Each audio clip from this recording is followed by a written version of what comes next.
Operation Epic Fury. Donald Trump's so-called little excursion in Iran dragged from days to weeks to months and unleashed death, destruction, and an economic meltdown. After more than 100 days of strikes, retaliation, and escalating tensions, the United States and Iran have agreed to cease hostilities. We just made a great settlement of the war with Iran. So, is this really the victory Donald Trump claims, or is it a costly failure? And when it comes to US policy in the Middle East, who's calling the shots? Trump or Benjamin Netanyahu?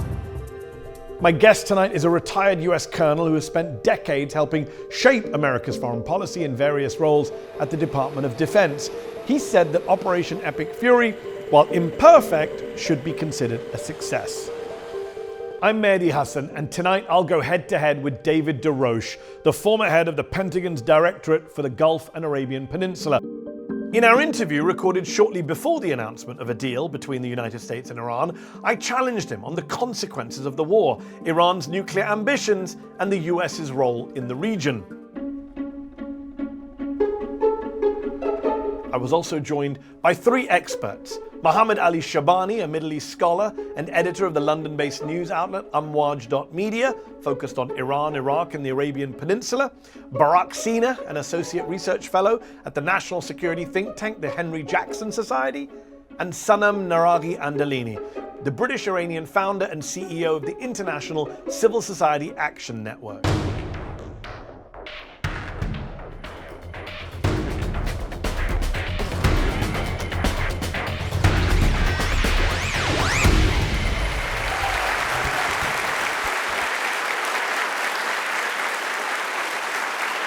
David Des Roches, thank you for joining me on Head to Head tonight. A lot to talk about. The US war on Iran, it was launched over 3 months ago. It's failed to achieve most of its main goals. Most people think it is a disaster. And yet, in an op-ed for Fox News a few weeks ago, you called it imperfect, but still a success. How so? Yeah, good question. So we have to recognize that we have a perfect information or semi-perfect information on what's coming from one side, and we only get curated information from the other side. We're starting to see more information now that the internet lookout is coming up. But the objectives... You think the Iranian side is giving curated imperfect information? Absolutely. And the Trump administration is giving perfect information? No, not the Trump administration. The Trump administration is trying to shape the information, but they're in an environment of an open press where there's people asking difficult questions. So how do you measure it as a success? So there are 4 objectives going in. I measure it on its own terms. So first off, regime change was not the aim of this campaign. So there were 4 objectives. The first is to destroy the air defense network. That has pretty much been done, and when it was trying to be reconstituted, we saw the Israeli strikes were aimed at that. The second was to set back the nuclear program, preferably destroy it, to a point where it cannot be easily reconstituted. The third was to degrade or destroy Iran's drone and missile capability. We have not seen militarily significant missile launches. And then the fourth was to deplete the regime, particularly the internal security aspects of the regime, so that if there is an uprising, it wouldn't go through. So at the time I wrote that, which admittedly was in the 5th week of a 2-week war, most of those objectives, I think, had been achieved. So you are on record claiming this war has significantly weakened Iran. Yeah. But according to US intelligence, Iran still has 70% of its pre-war missile inventory, 90% of its underground missile storage, and of course, almost 1,000 pounds of highly enriched uranium. The US killed Supreme Leader Ayatollah Khamenei and replaced him with, drum roll, Ayatollah Khamenei. We think. Well, they did replace him. You can say where he is. We can discuss that. The Iranians, much to Donald Trump's shock and surprise, weaponized the Strait of Hormuz, attacked US's Gulf allies, threw the global economy into disarray. In what fantasy world is this war close to a success? Okay. So again, the 4 terms, the 4 conditions, let's start with the ballistic missiles. The measure of the effectiveness of ballistic missiles is not how many you have, how many you possess, it's how many you can fire against an enemy in a militarily significant manner. They just bombed US bases in Bahrain, in Kuwait, in Jordan. Yes, and that had almost no effect really on the United States' ability to project power in the region. And again, going back to my initial predicate, Donald Trump at least, he sees defeat, regime change, not coming from military action. So let's talk about that. Sure. Here's what I don't get. You seem to believe, you've made statements that suggest, and you can correct me if I'm wrong, that you actually believe that Trump had humanitarian motives for this illegal and disastrous war. You have claimed that Trump's promise in January to help Iranian protesters who were being killed was the real reason for this war. And you said his aim in this war is, quote, punishing the people who carried out the massacres and ultimately avenging them, you said. To be clear, David Des Roches, yes. You think Donald Trump gives a damn about the people of Iran? Really? Okay, so first off, I'm very impressed that you pay attention to me as a married man. I don't get that very often. But the predicate that you led with is false. What I said is true, that he said he was doing that. But I don't think, and Trump supporters and Trump detractors, I don't think his motivation is necessarily a humanitarian urge. I haven't seen any evidence that that exists in it. It is his ego. He made a public statement that he was going to help the supporters. And having made that, he had to take some sort of action, not necessarily out of humanitarian urge, but rather because he did not want to be compared with Barack Obama's red lines in Syria. But so the action is the same. You would agree that you cannot, quote, avenge Iranians by killing more Iranians. 1,700 civilians killed in this US-Israeli war, according to the most credible study. They've hit 12 hospitals, 60 universities, 300 healthcare facilities, 760 schools. They blew up a civilian bridge. On the first day of this war, as you know, the United States carried out what is probably a war crime by massacring more than 120 kids in an elementary school. Mm-hmm. So first off, again, we will not know for sure what is it. I lived through the period of in the Clinton administration where we had strikes on Iraq, which was also under sanctions. Those were reported as baby milk factories, and after the fact, we saw that that wasn't quite the same there. I think when we're dealing with an authoritarian regime that has control over the media and a policy of holding neutral journalists as hostages, like Jason Reslin, the reporter for the Washington Post. But there's no debate about the school. Well, the school we can talk about. In fact, well, let's talk about the school. In the days following the attack on the school, you were on Twitter casting doubt that a US strike was responsible for blowing up a school full of children in Minab. A preliminary US internal military investigation confirms it was a US missile. Do you now acknowledge that you were wrong, that the US was responsible for this horrific massacre? Hold on. So first off, massacre implies intent. So what you're asking me to agree to is a statement that the people who dropped around in the context of 800 airstrikes intended to strike a school knowing it was a school. I can't agree with that. But secondly, at the time, people were taking just the word of the regime. We didn't know what we knew then about missiles and swords. So you accept you were wrong now? I accept that I may be wrong. We do not know for sure. You still don't know if you still think it might not be a US missile? I think that it might, well, hold on. This is going to sound Jesuitical to you, but the word you used is massacre, which implies an element of intent. I think the worst case scenario. You do realize that even without intent, something can still be a war crime if it's reckless. Well, but there is a key definition in there, which is the level of care and the level of carelessness. In a country that is determined to commit war crimes, you would have, in the context of 800 airstrikes, you would have more than one school hit in the first night. Hold on. Unfortunately, I've got more. Hold on. February the 28th. Hold on. No, you made a point. On February the 28th, enough. the Pentagon used missiles untested in combat, according to New York Times, that bombed a sports hall used by a female volleyball team. They killed 21 people, including multiple children. That was also on the first day of the war. We just didn't know about it till weeks later because the United States government covered it up. It required the New York Times to use satellite imagery to find this out. I am unfamiliar with that instance, but I will tell you that if your crack research team gets on it, you will see that there were instances where the besieged moved from their headquarters into sports halls as sheltering positions. This sounds like a very Israeli argument here, that they brought it on themselves with No, human shields. That's not what I'm saying. In fact, here's what you did say, David. You said on Twitter, yes, Wikipedia says the Minab school is located 600 meters from the headquarters of the IRGC Navy Asif Brigade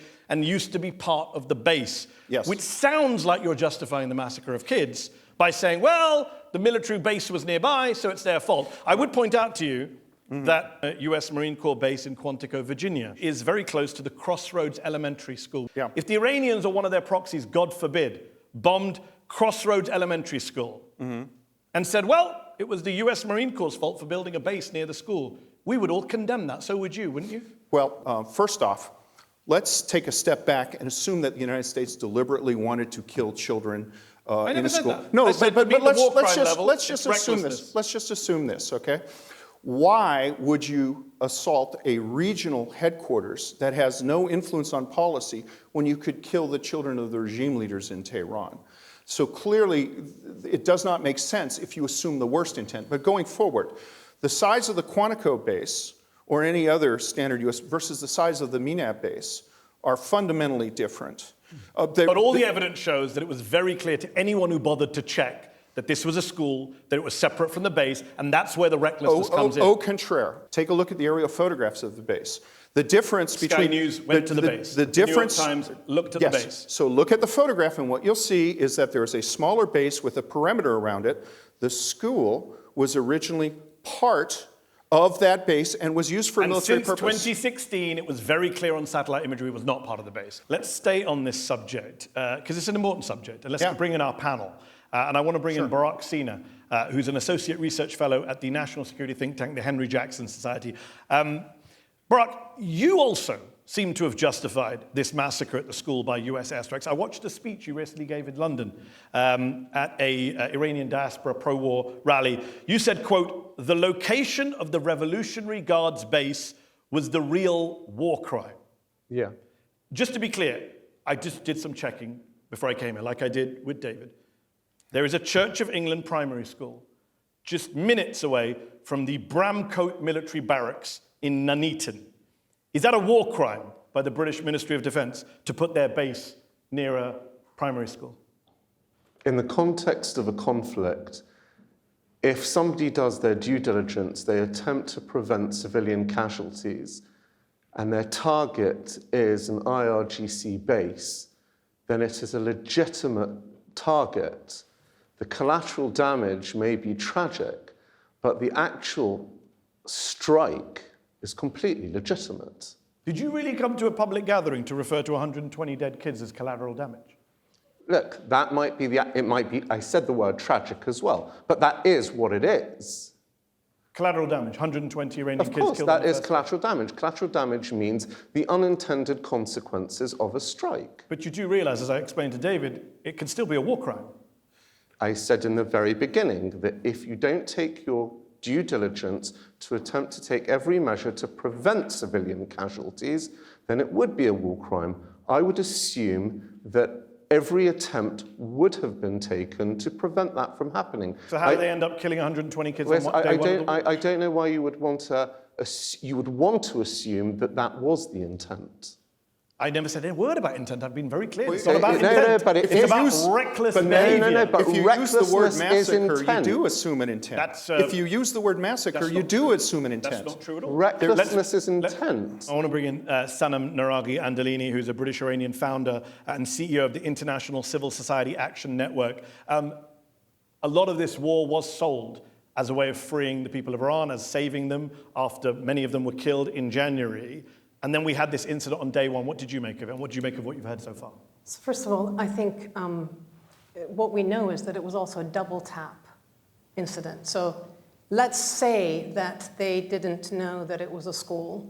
Let's assume that it was AI that told them that, you know, with old data that this was 10 years ago was an IRGC base. Let's just give you that. But it was a double tap, meaning that they hit one missile, people came to save the kids, and then the second missile went in. So it is a massacre. It is a war crime. Whether it was intentional or not, let's hope it wasn't, although your missiles are very targeted from what we understand. And it was reckless. Now, the other thing that we don't talk about, and I think it's important in terms of whether civilians were deliberately targeted or not, is that 2/3 of the targets in Tehran, which is a city of 9 million, were civilian targets. Let me bring in Mohammad Ali Shabani, who is a Middle East scholar, editor of the London-based news outlet Amwaj.media, which focuses on Iran, Iraq, the Arabian Peninsula. What do you make of David's key argument, I think, at the start of this show, that the war is a success because Iran has been degraded, has been weakened? You are someone who studied Iran and Iran's government for a long time. Do you share that view? I think all the data that's out there shows that there's a level of resilience in Iran, not just reference to the military, also the political leadership. You have a new supreme leader, another Khamenei. You had intact government, you have continuity of governance. You see continued retaliatory attacks against the US military after 3 months of war. Iran's military's budget is 130 times less than the United States. It's not even a peer, it's not even anything close to a peer. We see that this war really is about a war of attrition. It's about different methods of war. Okay. The reality is that there was no nuclear threat from Iran last year when we bombed them, or this year when we bombed them. When the Trump administration says we went to war to avert a, quote, I'm quoting, imminent nuclear threat, that is a lie from the United States government, is it not? No. I think what you're probably referring to is the earlier intelligence estimate that said Iran is not seeking to build a nuclear weapon at this time. Yes, and the IAEA said the same. And the issue, the key part there, everybody focuses on the first part and ignores the second part. Iran does have the capability to reconstitute, or did have the capability to reconstitute its nuclear program at a moment's notice. We know that they had one prior to 2003. They suspended it. If your moment is a year, then yes. You were, with respect, a moment ago lecturing me on the meaning of the word massacre.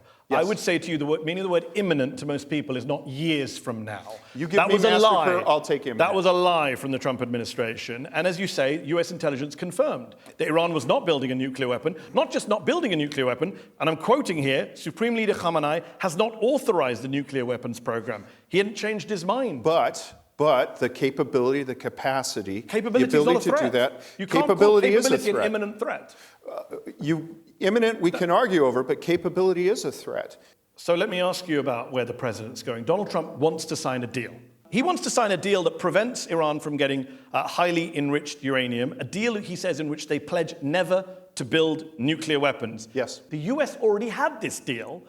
It was called the JCPOA, which I know you didn't like. The UN's nuclear watchdog, the IAEA, said the deal was working. Iran was in compliance. They were enriching at 3.67%. And yet Trump tore it up. Here we are at war, trying to get a deal that will be nowhere near as good as that deal. Well, it may have been a good deal on one specific issue, but my criticism of the JCPOA was the United States had one main advantage, one main tool to deal with Iranian behavior, that was sanctions. We have 3 or 4 issues that go back across administrations. One was the use of proxies. Recall the Syrian civil war was going on at the time. Iranian forces and Iranian officer militias, Hezbollah, were there. Another was the ballistic missile, which is actually of more concern to our Gulf allies than the nuclear program. And then, of course, there's the ongoing nature of the government, human rights, things of that nature. But your argument is the JCPOA didn't cover these issues, so it was a bad deal. Look, let me tell you how bad it was. So we focused on the nuclear issue. We gave them license everywhere else. But do you agree that the nuclear bit worked? Before we go to the other bit. I honestly didn't pay enough attention to it because I was focused on the other issues. You didn't pay attention to it. We're at war because of it. Let me tell you, no, we're not. We're not at war. That is you've admitted one we're not at war. I just laid out. You just admit we're not at war because of the nuclear. I just laid out 4 issues there, and at the start of the program, I laid out 4 issues. This is one of 4. But I also just said that, for example, our partners in the region are more concerned about ballistic missiles than nuclear. So the problem was JCPOA gave them sanction relief. One example, they got Boeing aircraft parts. They used those to fly militias into Syria. They ethnically cleansed the western suburbs of Damascus of Sunni Muslims and replaced them with Shia militiamen drawn from other countries.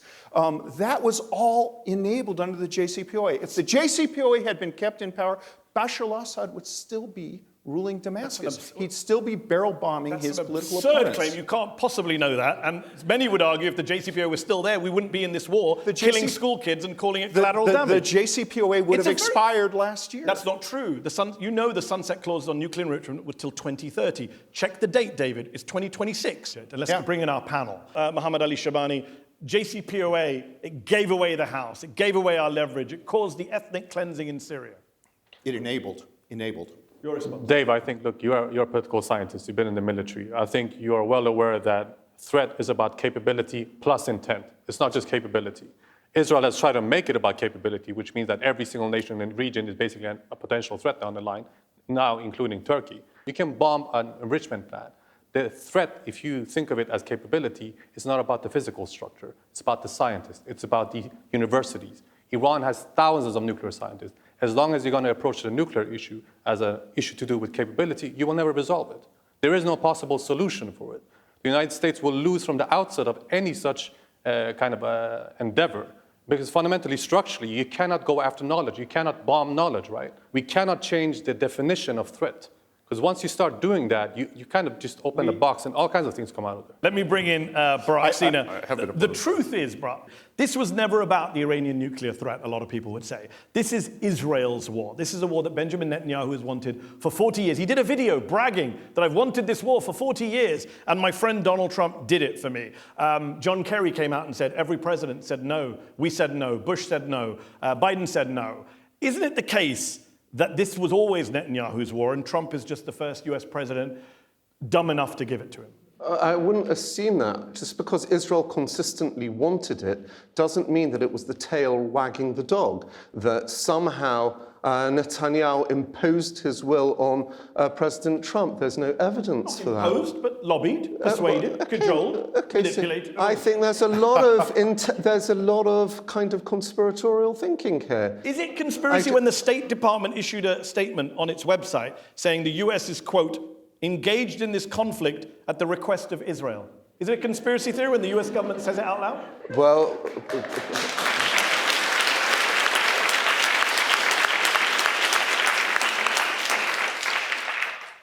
then how would you then address the fact that President Trump is the one that's saying that I'm the one that calls the shots? I don't subscribe to this Tucker Carlson, Megyn Kelly view of the world in which Israel is the one that's pulling all the strings. Sanam, do you want to respond to what is Israel's role in this? Because the Israelis say, look, we're not just doing this to protect ourselves, we're doing this for the Iranian people. I've seen people at Iranian diaspora pro-war rallies waving Israeli flags.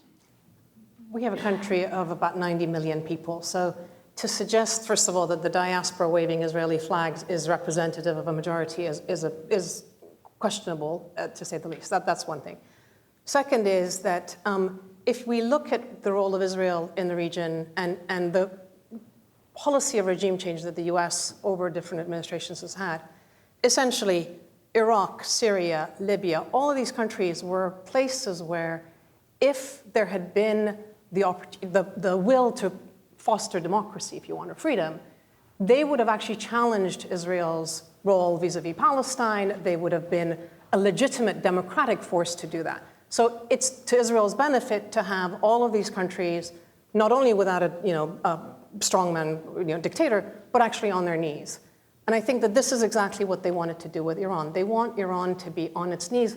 And again, we see it in the prosecution of the war, which is going after universities and hospitals and power plants and civilian homes and so forth. It is about destroying the infrastructure. They said they wanted to do that. So that's Israel's issue.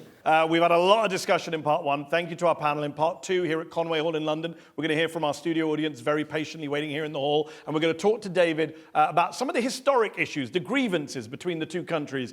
Don't go away. Stay tuned for the second half of Head to Head.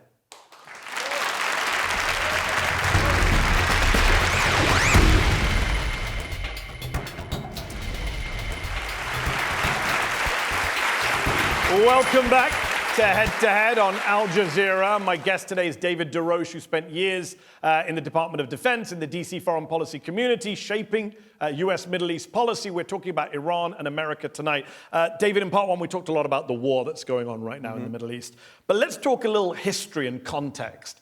You've acknowledged that there was animosity between two countries for many decades. And in 1979, let's just be very clear, Iran did take Americans as hostages. For decades has supported militant groups like Hezbollah, which has killed Americans.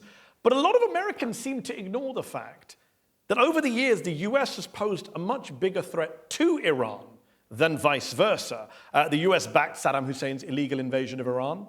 In the 1980s, the US backed Saddam when he was gassing Iranians with chemical weapons. The US even shot down an Iranian passenger airliner in 1988, killing 290 civilians, including more than 60 children. And George H.W. Bush said at the time he would never apologize for that. Surely you have to accept, David, that Iran has legitimate grievances against the United States as well. The dislike of the two countries is visceral, and it's very hard to understand. I look. Is it hard to understand? I just listed a bunch of things. But let me give you another one. So, we fought a war for years in Vietnam. We lost 58,000 soldiers. They lost, probably 2 million. And yet, today, when I deployed to Afghanistan, my backpack, my pistol holster were made in Vietnam. We give them ships. For some reason, that has been reconciled, but there's an issue with Iran. But do you accept that the government that you served, the military you were part of, has done some pretty bad things against Iran? Well, yes. I mean, yes, helping yes, Saddam Hussein gas but let me go. Shooting down a civilian airliner with 290 people. I don't accept the United States had knowledge and enabled Saddam Hussein in advance to we gave them satellite information. We gave them targeting help. And that's what the people at the time have said. Ronald Reagan said, Iraq cannot afford to lose. We must back Iraq. But to move to the use of chemical weapons in that is a step that I do not accept. But let me go a little further back. I got to push back here. Rick Francona, who was a US colonel at the time, he was a defense liaison in Iraq at the time, he said the US had firm evidence of Iraqi chemical attacks beginning in 1983. He says, we didn't need them to tell them they were doing it, we already knew, and yet we still helped them target Iranian troops with those chemical weapons. No, we helped them target Iranian troops. The use of chemical weapons, I think, is something that remains to be seen. And I know Rick Francona, but I think you're drawing a little bit too much. But let me go back further, okay? In 1945 to 1947, the United States had a nuclear monopoly. We did not use it to force the Soviet Union to withdraw the islands in Japan that it occupied. We did not use it to force the Soviet Union to abandon the colony it established in Kaliningrad. We didn't use it to insist they leave Poland.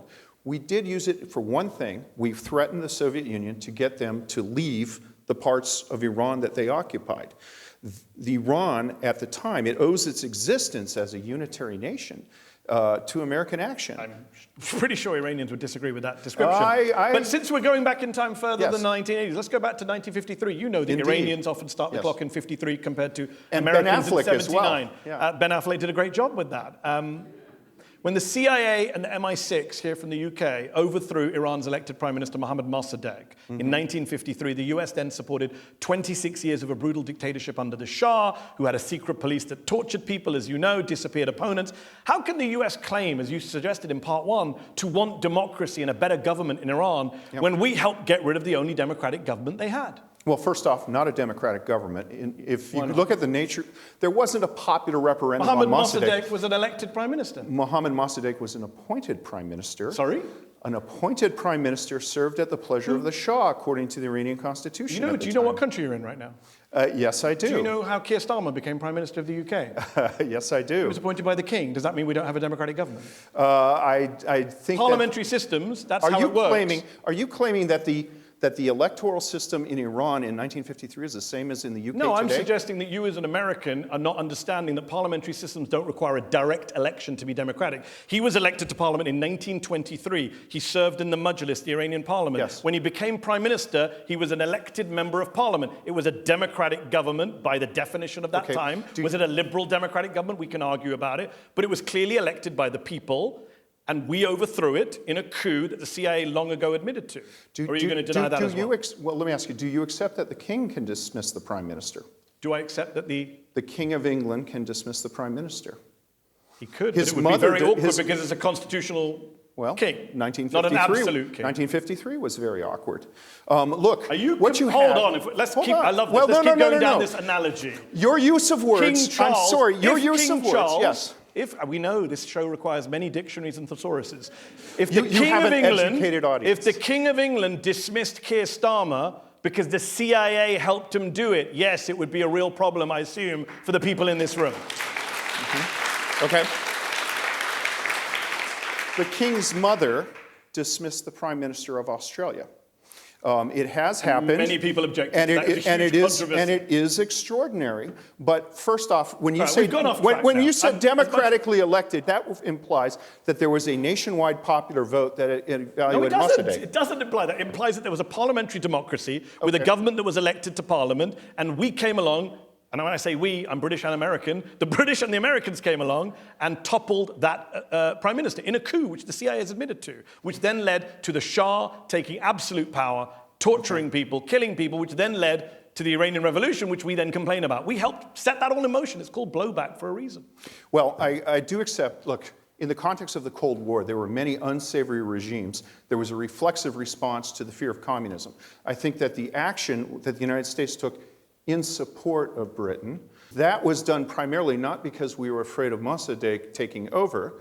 It was mostly because he would have been supplanted by communists. And we had a lot of reflexive anti-communism in that I want to time. go to the panel, but I've got to ask one quick last question on Sure. this. Yes. The Iranians have suffered heavily from sanctions. I believe Iran is the second most sanctioned country in the world after Russia. You have had basically Donald Trump doing a maximum pressure campaign, which you seem to have endorsed to help bring down the Iranian government or pressure them to the table.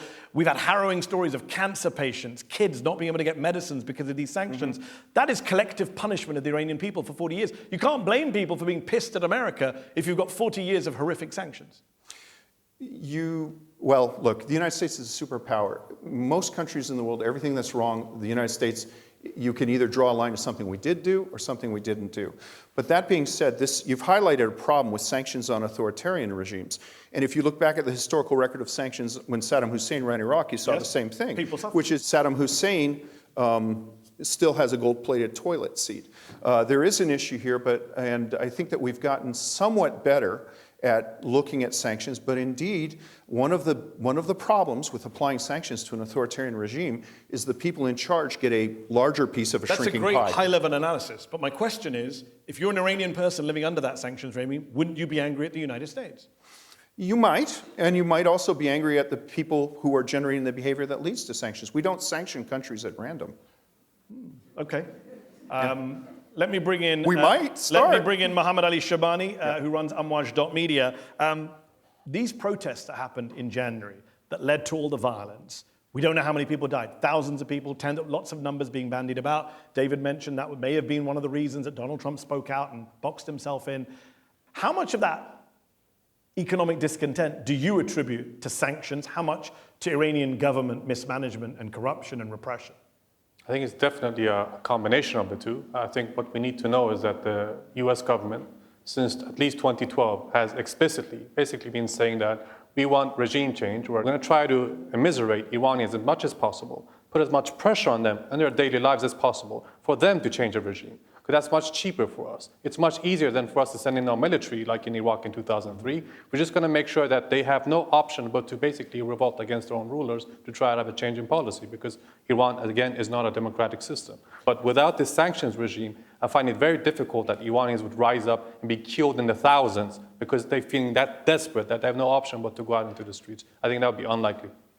Let me bring in Barak, who's an associate research fellow at the national security think tank, the Henry Jackson Society. We were talking about Mossadegh and the Shah of Iran. Not only did the US government back the Shah of Iran right up until his fall, but there are now hawks in the West, and I think you're included here, and you can correct me if I'm wrong, who support his son coming back to power, Reza Pahlavi, the son of a former brutal dictator who is so politically toxic, so lacking in credibility, he can't even get Donald Trump's support. I will correct you, because I didn't advocate for any particular individual to take over. I published a report, Regime Collapse in Iran, a necessity for regional stability with a question mark at the end. And I noted in that report that the opposition in Iran is flat, it's decentralized. You've got some that are Republicans, some that are monarchists. It's very difficult to gauge who actually has the greatest amount of support in Iran amongst those that want to see the regime toppled. You spoke at a rally toppled. that was organized by Parliament. I did, but I didn't advocate ever for the son of the Shah, because, it's like the people front of Judea versus the Judean people's front. Well, on that we may agree. Sanam Naraghi-Anderlini is here, British-Iranian civil society activist. When you look at the Iranian future, Barak just said he didn't endorse because there's so many different groups. What does a democratic future of Iran look like to you? So first of all, I think we have to recognize that the change that we're seeing in Iran is from the ground up. And the biggest success came during the Women Life Freedom movement.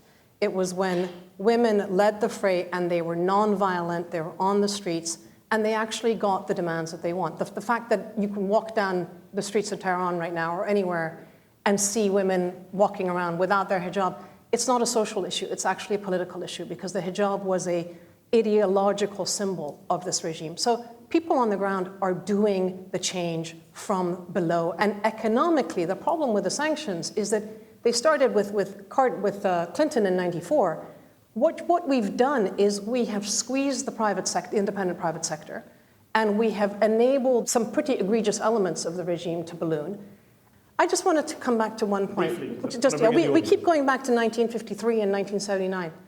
When the Americans were trying to get rid of the Taliban after 2001 and 9/11, the Iranian government helped the US government in Afghanistan to get rid of them. We also know that in 2015, 2016, they were working with the US vis-a-vis ISIS in Iraq. So the idea that there is animosity for generations and that everybody hates each other, this is actually not true. On that note, we're going to bring in our very patient audience here in London's Conway Hall. Let me first go to this lady here in the black.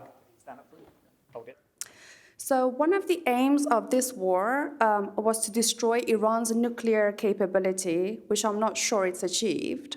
But now, even if Iran gives up its entire nuclear program as part of the deal with the US, do you agree that a lesson Iran has learned from this war is that they don't even need a nuclear program or a nuclear bomb anymore? They can attack the US and its allies economically through the Strait of Hormuz. Yeah, that's exactly right. I think I've mentioned that our Gulf partners are not really concerned about the nuclear program the same way we are, because their assumption is if there is a nuclear issue, the United States will take care of it. The thing that they're really concerned about are ballistic missiles. And given the genius of Iranian engineering, they've had increases in accuracy that can achieve a strategic effect against military targets without the need for a nuclear warhead, I would argue. Let's go back to the audience. Gentleman here in the second row. Yes, you with the blue shirt. Thank you. Given Iran's crackdown on its own population, including killing, its invasion of Syria, participation in the gassing of Syrian people, and its unprovoked attacks on several Gulf states, and targeting Salman Rushdie, can we agree that the Iranian regime is a threat to its own people, the whole Middle East, and beyond? Yeah, absolutely. Yes. Let's bring in our panel to get a little bit of debate here. Yes. Mohammed, what's your response to that question? You're someone who knows the Iranian government. Does it have the intent, expansionist intent, that a lot of its opponents ascribe to it? I think you can shape the intent. I disagree with this premise that it's malign, that it's evil at heart, and it's unchangeable. That's why I think it's so important to try to work towards changing the intent, towards shifting. Let's go back to the audience and take some questions. But first, lady in the red jacket. Yeah, so the lives of Iranian women are often used as an excuse to invade the country. I was wondering, from your perspective, how can we stand in solidarity with Iranian women and pro-democracy activists without falling prey to these problematic propaganda narratives?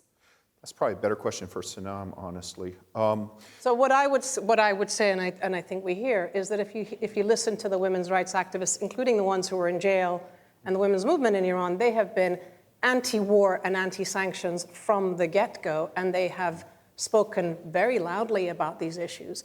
And the American government, every once in a while, likes to pick up women's rights as their charge to go forward, as we saw with Afghanistan. And as we saw with Afghanistan, they leave them behind the minute they have their military wins or losses, for that matter. So I think that the worst thing that can happen is to mix women's rights with war, because there's never that interest. Similarly to human rights. Do you accept that? Let me take a step back. You accept that the US uses women's rights to justify wars? Well, no, I don't. But that's what she said. Okay, what I'm saying is that there's a hierarchy of US interests and usually human rights, which includes women's rights. The United States sometimes takes those into account, but when it's cited as the applause here shows that most people around the world who study that just don't believe the United States on that point. So that's something we have to work on. The question is, but sometimes it does, and I can tell you that it does have some influence, but as with other issues of state, they wax and wane, so there's no absolute answer. Do you want to stand up and wait for the mic? Yes? Yes, you? Speaking about countries having nukes, what can the US do and what can its allies and friends do to limit countries like Iran in their ability to procure the components they need that make them a threat? Yeah, it's a tough issue. In 1960, there was a U.S. National Intelligence estimate that said in 5 years there would be 60 nuclear countries. So the role of non-proliferation is better than expected, but it's still of concern. So I think you identify people, you identify institutions, you use the levers of statecraft to try to deter it, but you also have to prepare for failure and dealing with the consequences of failure in a state becoming nuclear. As someone who's worked at the Department of Defense, do you think the United States can ever lead a non-proliferation initiative in the Middle East while ignoring the fact that its top ally in the Middle East has secret nuclear weapons? Yeah, that's always an issue. Mm-hmm. This is always an issue that's always brought up, but I would just point out that the other states of the Middle East, Israel's nuclear program became credible in the early 1970s, and we haven't seen nuclear development in most of the other states, certainly the states aligned with the United States. So there is a mixed record, but there are states that are trying to get our attention, Syria under Assad, Iraq under Saddam Hussein, and now Iran that are doing it. So it does complicate issues, there's no doubt about that. Okay, let's go back to the audience. I want to go to the back. Gentleman right at the back. Yes, you, sir. Right, so one thing we've neglected or we've sidestepped is the issue of Lebanon and Israeli aggression, specifically on civilian targets in Lebanon. Now, if the United States is truly calling the shots, shouldn't it be working towards deterring Israel from pursuing illegal civilian targets within Lebanon during a quote-unquote ceasefire, which you say is it includes skirmishes? Yeah.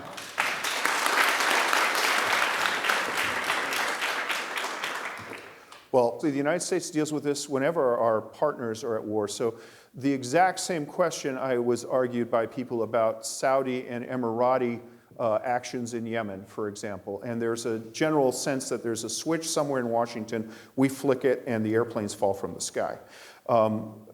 The conduct of Israeli war, the Israelis, it's very frustrating because they actually keep to the broad frameworks of the law, but then when you apply subjective issues like military proportionality, they have a broader range of proportionality than, for example, I would allow a U.S. Army soldier to do with it. I think that questions hard...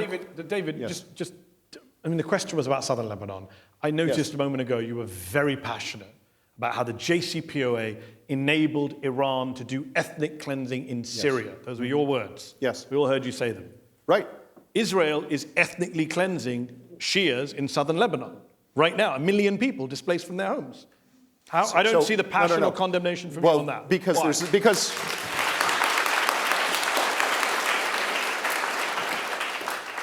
Israel is not moving in other people to take those places. They want to. I don't. Said so. No, they have. Many Israeli government ministers have said this. In Lebanon, they're importing people from other countries to settle in southern Lebanon. First of all, many Israelis have called for that. But if but that's your definition of ethnic cleansing? That is not the definition. What happened? They've driven millions of people out of their homes and said you can't come back. That is ethnic cleansing, especially based on their religious identity. What happened in the western suburbs of Syria, where people were moved out and then other people who fought for the Iranians were moved in and took over their houses. I'm just wondering, where is your passionate denunciation for ethnic cleansing in southern Lebanon when our ally does Because I don't see ethnic cleansing. What I see is when evacuation. When they call up Christian villages and say you cannot have any Shias in your villages, as the New York Times and Drop Site both reported, that is not ethnic cleansing to say you cannot have any Shias in this part of the country. The issue is... How is that not ethnic cleansing? The issue is permanence. Yes, they said you cannot come back ever. That is what the Israeli foreign minister said. I do not accept that will be the policy. If it is the policy, let's wait for a time and see what happens. I do not think that will happen. I'm going on record now in front of this. It's happened right now, David. I'm going on record right now. There are 1 million people who've been when combat operations are over, the Shia will return to southern Lebanon and Israel will not have objections to that. Okay, last question of the night. No pressure. It's going to be amazing. Want your opinion on the fact that the next, presumably, the Prime Minister of Israel, Naftali Bennett, I'm from Turkey, I'm a lawyer, and he clearly stated that Turkey is the new Iran. If Israel does a preemptive strike against a NATO ally like Turkey, what would be obviously we know what would be the US's stance, but in that situation, what is your military background and what do you think about this whole notion of the fact that preemptive strike and Okay. Basically, who calls the shots at this moment? Yeah, I do not think Israel would do a military attack against Turkey, and I think that the United States would disapprove of it. Since Erdogan took over in Turkey, the tone has shifted. So there is a less positive view towards Turkey. It's generally not seen as a noble ally to be supported, rather as a problem to be solved. Not really dealing with this But question. that will not affect, I think that it is just inconceivable. It's interesting, you that we mentioned a have moment such ago thing. that Israel's had nukes for a while. It hasn't made other people want to get nukes. Lots of countries in the Middle East are now talking about nukes and beyond the nuke because of Israel. If you're in the Turkish government, wouldn't you want to get nukes now when Naftali Bennett is openly threatening you? Turkey has a nuclear capability. It's joint with the United States. They've had it since the 1960s. You think the US is going to rescue Turkey from Israel? I mean, this is beyond insane, but if there was the contemplation of some sort of action of that sort, that the United States would point out that there exists a joint nuclear capability in Turkey. Last question from me before we wrap. There's a poll done of 40,000 people regularly across 15 Arab states, and they asked them last year, who is the biggest threat to the region? 44% said Israel in number one place. 21% said the United States in second place. These are Arab countries. Yeah. And at 6% in third place, way behind, was Iran. That is a damning indictment of US and Israeli foreign policy, isn't it? Yeah. Damning indictment. Well, from the people on the ground. Damning indictment. Well, you know, one of the burdens of the superpower is we're assumed that we run the global order like a Swiss watch, and if something bad happens, we either did it or we failed to prevent it. So we get blamed for a lot of things.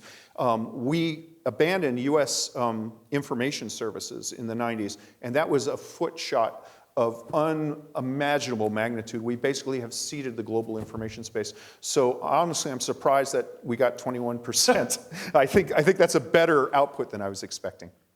Well, on that very positive note about the reputation of the United States, we'll have to leave it there. Thank you to our audience here in London's Conway Hall. Thank you to our panel of experts who came here tonight. And thank you to you, David Des Roches, for coming on Head to Head tonight and taking my questions. Appreciate it. Thank you so much. Head to Head will be back on Al Jazeera very soon. Thank you very much and good night.